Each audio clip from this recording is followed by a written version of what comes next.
Hey gang, Coach Casey back with you. Who has a new puppy? Are you expecting a new puppy? If so, pay attention here.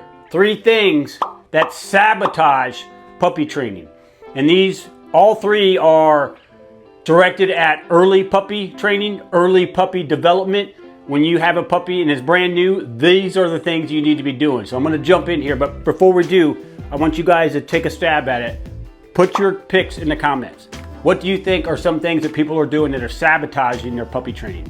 And not even realizing it. Obviously, everyone wants to do right, so we try to do right, but it's things that we think we should be doing when we're doing it incorrectly. So let's jump in. Number 3, going out every 30 minutes. Do you know what that means? Basically, talk with a lot of new puppy owners. Their argument is that there's no accidents in the house. Great, but they're also not teaching any bladder control. You know, so dogs get used to going out every 30 minutes. One time when you're not able to get them out, and it's going to happen soon, unfortunately. You're not going to be able to get them out and keep them on track of going potty every 30 minutes. They're going to start going in your house every 30 minutes. You're getting them on a schedule to go potty every 30 minutes. What you need to do is go outside, do a little bit of housebreaking, come inside, put them in a crate, use some crate time, teach that bladder control. That's what a properly sized crate does. It teaches bladder control. When they feel that sensation, the dog's not going to soil where they sleep. So when they feel that sensation on their bladder, they got to say, ooh, I want to wait. That's what a properly sized crate does. It teaches them to hold it. If you're taking a dog out every 30 minutes, they're not learning to hold anything. I agree, your house isn't, your house is staying pretty for now, but just wait, you're setting yourself up for disaster doing that. Let's move on to number 2. Free feeding. You know what this is? You can basically strategically feed or free feed. Free feeding is basically where you say, okay, my puppy gets 4 cups a day, 3 times a day, or whatever it is. Let's say they get 6 cups, 2 cups 3 times a day. You put 2 cups down and you just leave it. You add some more because they're supposed to have 4 cups by now. And then you add some more because they're supposed to have 6 cups in the day. And then you look back and you're like, my puppy's not eating.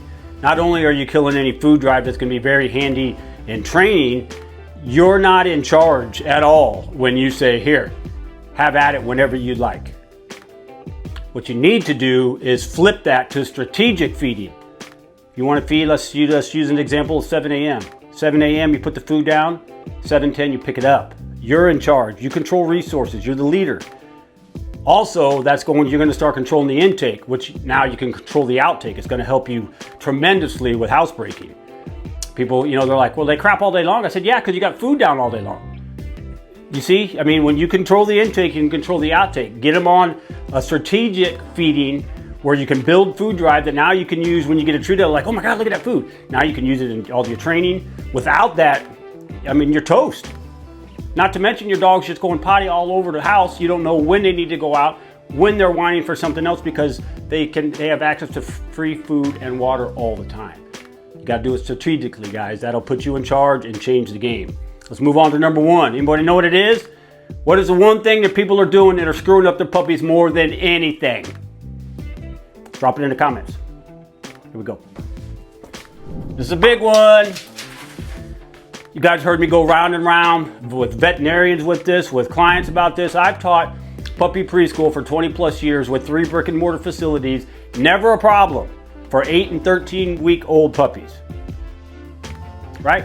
Never a problem. If you know what you're doing, unfortunately people are getting these fantastic puppies. They're going to their vet, who's the word of gold, and I get that, is your doctor, but their doctors are telling you to hold on to these guys until they're 16 weeks fully vaccinated. Now they're 16 weeks old and your prime window for socialization was 8 to 13 weeks. What's the problem there? Do you see the gap and the huge issue that we're facing? That's why shelters, I shouldn't say why, but a big reason shelters are full. Undersocialized dogs are all over the place.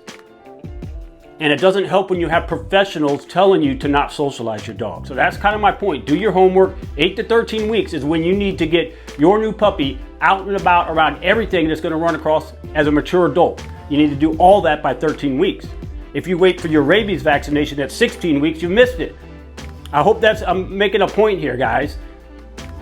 Some people think sticking to the damn vaccination protocol is more important than socializing your dog properly. It's become a problem. So that's why it's my number 1. Hope you guys understood these. I hope they make sense. Going out every 30 minutes, you're never going to teach any bladder control, free feeding over strategic feeding. You're never going to have any food drive, not to mention they're probably pottying all over the house all day long. And then number one, when you're waiting to socialize, you're missing the socialization window. You're doing your dogs a huge disservice and yourself, because you're the one that has to put up with this dog for the next 8, 10, 12, 15 years. Under-socialized with all kinds of issues because you listened to the professional that said keep it till 16 weeks. All right, you guys like these? What do you think? If you like 3 of these, I want to send you to my Puppy to Dream Dog playbook. I'm going to drop the link in the comments below. Click that link. It'll take you straight there. You're going to love it. It's 55 pages, 12 PDFs of all this stuff you need to know. Not just these 3, a ton of it. Click that link below and I'll catch you next time.